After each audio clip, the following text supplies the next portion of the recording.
love grooves like this. I could just play that all day long.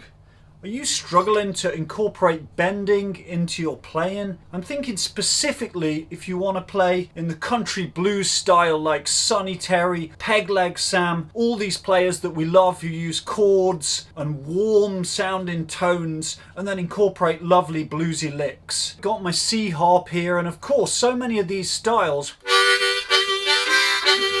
involve a lot of vamping on the 2-draw. We're in second position and we really want to make that 2-draw sing. Players like Sonny Terry and Pegleg Sam are constantly mixing that with chords and inflections and intervals, putting a little bit of 3 with the 2, you know, which gets this lovely old school sound. We want to do that right away and we want to get that sound, and that's a beautiful attraction to the harmonica. But what I'd recommend, can you just get that 2-hole draw singing clear on its own?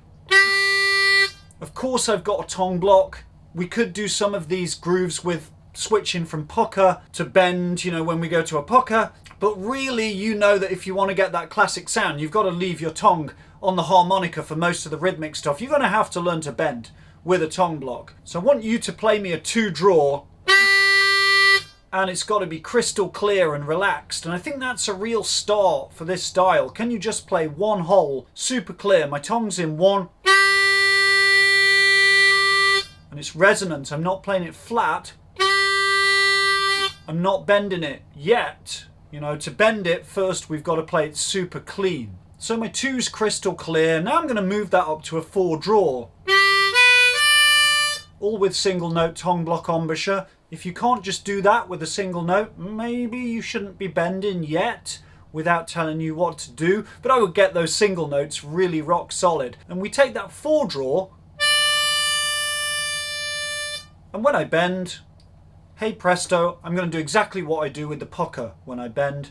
I slightly raise the tongue at the back, squeeze the throat. The thing with tongue block bending, it kind of feels weird. It feels really strange. It feels like there's too much of the harmonica in your mouth when players first try and do this. And it's almost like, oh, your throat just feels so open. It feels strange. And you've really got to get used to that feeling. And that's the tongue block style with that bend, just getting that throat nice and open, nice relaxed. I'm going to actually switch. I'm going to switch to an A harp just to try that 4-draw.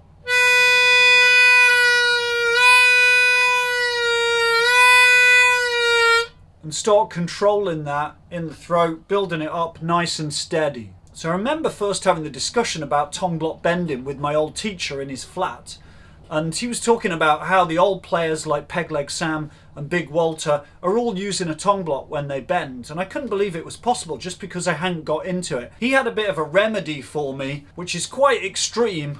And I'll tell you what that is in a little while. Let's get on to some more exercises to help you. I'm going to fast track, just imagining that you'd spent a while on the 4-draw, your 2's nice and clear with no bend. And I'll go back to my C harp. Take that 2-draw. Some people like to start on the 2-draw, some people like to start on the 3. Hey, every player's different, every teacher's different. I'm going to take that 2 and try and bend it right down as far as it'll go.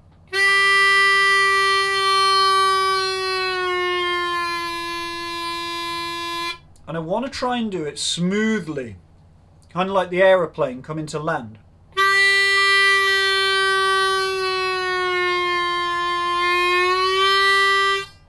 And to take it back up.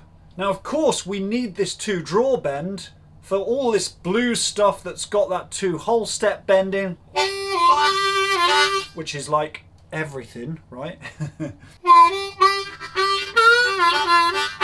Like that one and a million other blues songs. But I want to take that right the way down.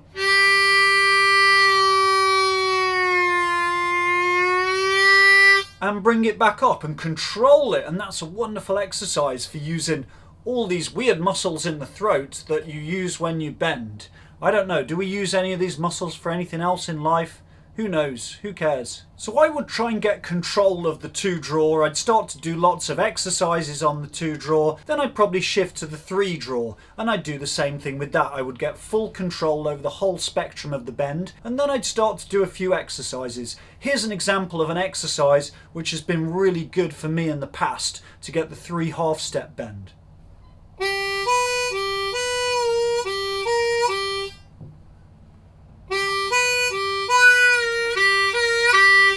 So this exercise is great for helping you to hit that 3 half-step bend when you're not already on the 3 drawer, which is a tiny bit easier if you're already there. But if you've got to hit that bend clean, you'll know if you've been trying this for a while, it takes a long time and quite a lot of accuracy. Which brings me to my next tip. So my teacher's advice was to play for a whole year and not let myself pucker once. And at first I thought, that's kind of extreme, it's a bit crazy. I was in that difficult place between puckering and tongue blocking, constantly going back to the bends for pucker. So his approach, I call it the 0 tolerance tongue block approach, is to only tongue block. So I did this for at least a year and I've advised many students to do that since, and it can have great results to give that much intensity onto the tongue blocking.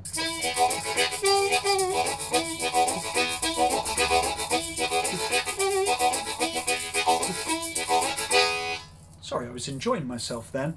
So the final tip I want to leave you with, and this one's important to me, it's so obvious and it's a cliche, but daily practice will get you further than anything else in this journey.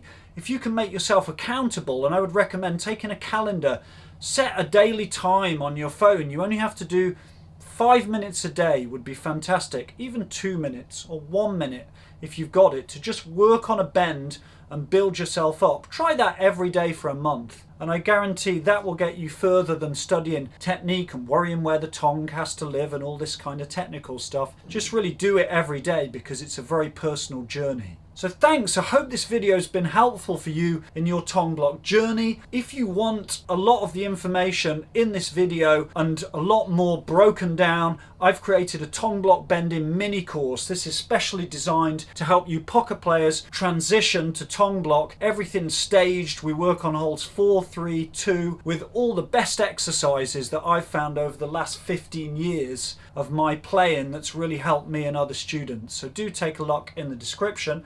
I'll see you for another video soon. Bye bye.